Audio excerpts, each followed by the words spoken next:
Warm up झाला त्यानंतर आपण केली जॉगिंग, 5 मिनिटं जॉगिंग.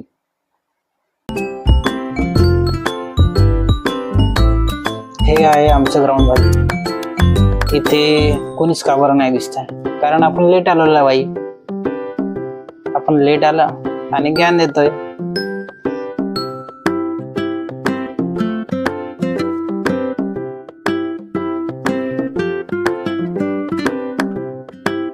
त्यानंतर लहान मुलं तिथे खेळत होते, त्यांना मी जॉईन केलं.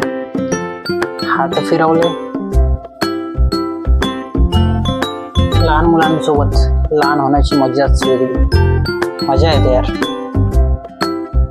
आणि मी एवढं मोठं वजन घेऊन बॉलिंग केली, प्राऊड टू बी.